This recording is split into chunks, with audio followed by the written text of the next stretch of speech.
अब आज कोई है गिरफ्तार करने का खान साहब को या उनके कोई पॉलिटिकल लीडर्स को कोई इत्तलात आ रही है कि शायद उनको 144 के तहत या किसी और जो मुकदमा है उसमें गिरफ्तार कर लिया जाए?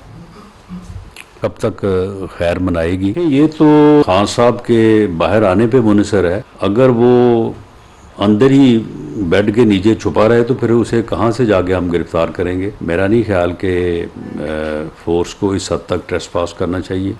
बाकी अदालत ने क्योंकि उन्हें 13 तारीख का टाइम दिया है तो उम्मीद की जानी चाहिए कि 13 तारीख को वो पेश होंगे और अदालत और रूल ऑफ लॉ के ऊपर अमल करते हुए जो है वो ख़ुद को पेश करेंगे। लेकिन बहरहाल अगर वो इसी तरह से छुपे रहे, इसी तरह से कानून से भागे रहे तो फिर वो कहते हैं ना कि फिर कब तक खैर मनाएगी, फिर एक दिन तो जो है उनको गिरफ्तार करके लाना ही पड़ेगा।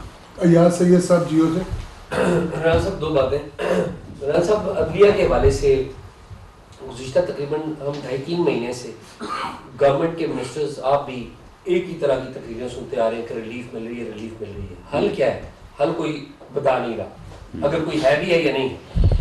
दूसरा ये बताएं कि इमरान खान साहब के दौर में तो हम ये कहते रहे कि एक पेज है, हमें पता नहीं चल रहा कि हाइब्रिड रजीम है और या कौन सी रजीम है।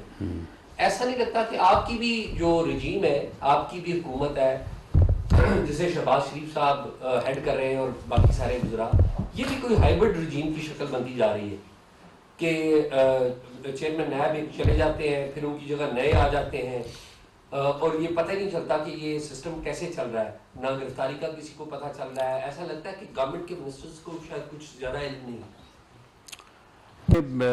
पहली बात तो ये है कि आपको अगर हाइब्रिड रजीम अब भी नज़र आ रहा है तो दरअसल हाइब्रिड रजीम जो है वो 3.5-4 साल रहा है। तो देख देख के ना को आदमी की जो है ना वो फिर एक साइकी ऐसी हो जाती है कि उसे फिर जो है ना वो वैसे ही जो है वो नज़र आता है।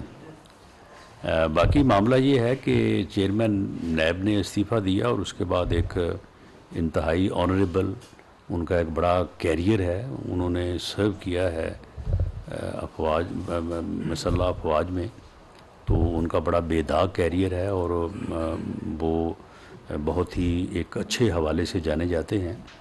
तो उनका जो है वो इंतखाब हुआ है बहुत सारे नामों में से। तो उम्मीद है कि वो एहतसाब के अमल को जो है वो इंसाफ के तकाज़ों को मद्देनज़र रखते हुए जो है उसको आगे जो है वो चलाएंगे। बाकी जहाँ तक मालूम होने या ना मालूम होने का मामला है अदलिया के हवाले से, अब देखें मामला ये है कि अदलिया के जो फ़ैसले हैं उनका हमें बेपनाह एहतराम है। हम अदलिया के किसी फ़ैसले के ऊपर कोई ऐसी बात जिससे तस्दीक का पहलू निकले वो हम सोच भी नहीं सकते। लेकिन फ़ैसले जो हैं वो यानी हमारे लिए हैरानी का बायस ज़रूर है। अब मिसाल के तौर पे एक अदालत जो है वो समन करे और इमरान खान साहब इधर उधर उस अदालत के इर्द गिर्द घूमते रहें, उस अदालत में पेश ना हो और वो अदालत जो है वो वारंट के ज़रिए से तलब करे, तो ये कभी इससे पहले तो हमने नहीं देखा। हमने वकालत भी साल हा साल की है, उसके बाद भी जो है वो मामलात से जो है वो आगाही रहती है। तो जिस किस्म का रिलीफ हाई कोर्ट से मिला है तो मुझे हाई कोर्ट के इख्तियार पे तो एतराज़ नहीं है, ना हो सकता है, लेकिन ऐसा रिलीफ इससे पहले तो कभी हमने नहीं देखा।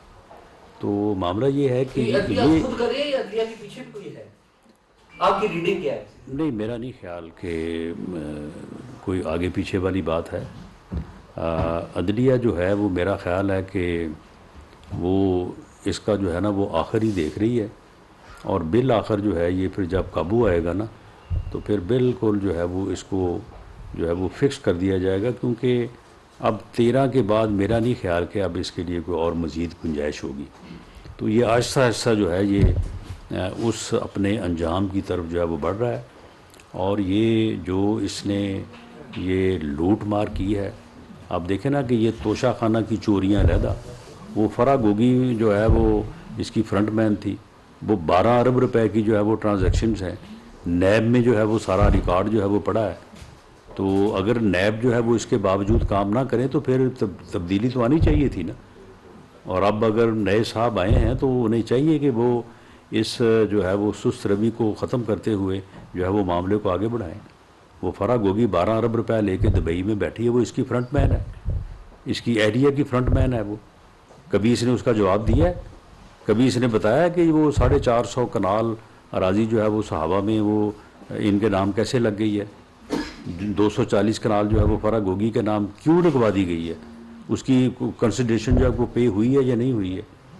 वो 50 अरब का जो टीका लगा है कौमी ख़जाने को, उसका कभी जवाब दिया है इसने?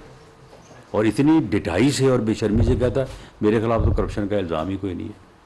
तो ये जो फॉरेन मनी लॉन्ड्रिंग है, ये जो टेरियन वाइट का मामला है, ये जो तोशाखाना का मामला है, इसमें बिल्कुल जो है वो हमारी तो यही असेसमेंट है कि जो इसे फैसिलिटेट या इसे जो सहूलत मिलनी चाहिए थी, जो रिलीफ मिलना चाहिए था, वो मिल चुका।